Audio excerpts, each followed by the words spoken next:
Welcome to Shred Show, I'm Chris, and this is the internet's most stoked surfboard show. Today we talk about a board by Superbrand that you see Barley surfing now in Cape Hatteras. It's called the Pigdog, and we'll show more clips of this crazy session later. It was designed by Jason Coons, seen here presenting at the Sustainable Surf Conference last February, which featured other presenters like Rob Machado and another guy with long hair, as well as Surfrider CEO Jim Moriarty. But Shred Nation, just one quick thing before we begin. If you like what all of us are doing here, please let people know. You can share the video on Twitter, you can share it on Facebook, or you can just tap the person next to you on the beach and tell them that you're watching, because it really helps the show. If you're fortunate to rub one of these up at a surf shop, you can feel a double concave here flirting with you before you even look up close at it using a straight edge. Starts with a single concave up in the nose, double concave beginning earlier than what you would expect, still obviously a double concave, and in the back,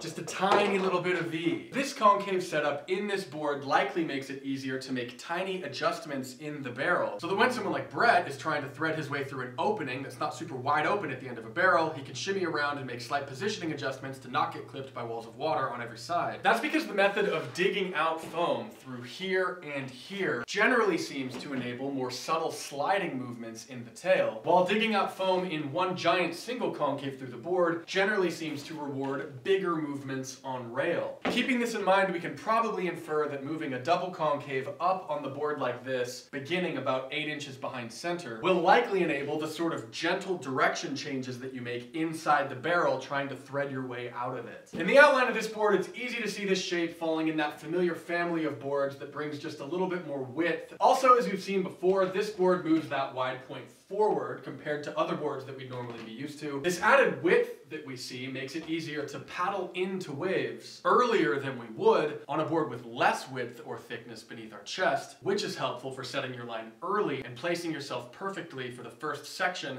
as you drive through the barrel like we see here. This board has more curve through the back half of the board than what you'd normally expect in a round-tailed board for barreling waves because of the added width we just talked about right up here. That's because when we add more width to the board like this, it increases the amount of curve this line has to make as it draws all the way back to the point of this tail. And that might possibly relate to how this board's rocker is shaped. We can see a very subtle but continuous curve working throughout this whole board, from the tail bending gently all the way out through the nose, with no drastic flips in the tail and no flips up in the nose. When a designer creates the shape of a board, they're often creating a balance between the rocker and the outline curve, because it's commonly thought that more rocker and more outline curve both increase maneuverability. We can see this in extremes like a mini Simmons on one hand, which is just a straight outline and a flat rocker geared totally for speed, and a very high performance shortboard on the other end that has a lot of rocker and a lot of outline for total maneuverability at the sacrifice of ease of planing. This board opts for a bit more outline curve with a bit less rocker, possibly making it easier to top turn above the water like this without having to put this board on a rail so much to get a turn out of it. That's because outline curve in a board is generally thought to help it maneuver across the top of the water like this,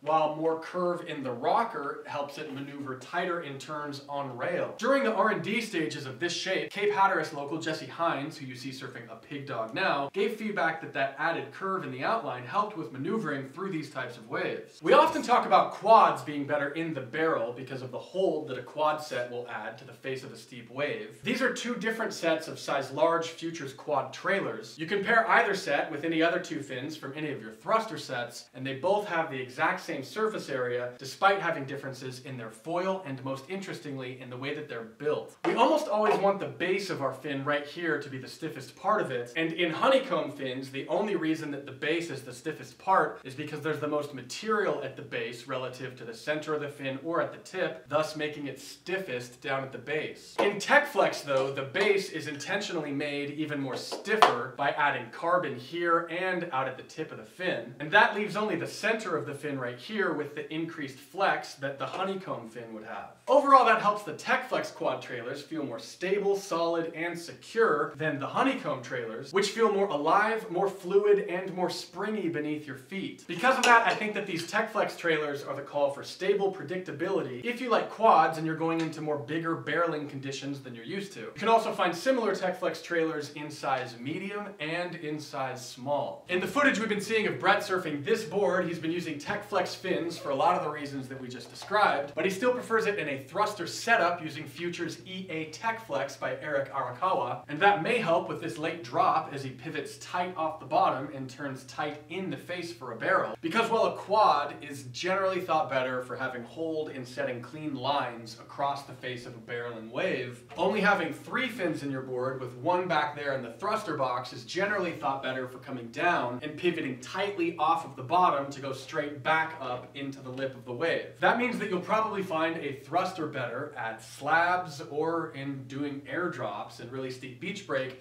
if you surf those type of waves, because of the way that it will let you pivot tighter off of the bottom, where a quad would generally want to give you more drive out towards the shoulder and not arc quite as tightly up the face. If you're a Finatic member, you can log in and select each of the fins we've just talked about and surf them all one by one for as long as you like until you find which one feels best in your board. To wrap this board up, I think all the elements of its design come together to really make it true to its name. If you don't know what pigdogging is, it's surely something that you've seen before. It's when a surfer is going backside on a wave with his shoulders squared out towards the exit of a barrel while grabbing his outside rail with his weight slightly forward on the board and leaning back, dragging the backside of his body into a wave face behind him. On this board, the wide point being moved forward helps support your weight when you scoot it up on the board, while the narrow tail sits down in the face of a barreling wave for grip, and the concave combination on this board helps give you just enough slight control to make adjustments in the barrel. Lastly, the low rocker measurement on this board helps you move efficiently towards an exit.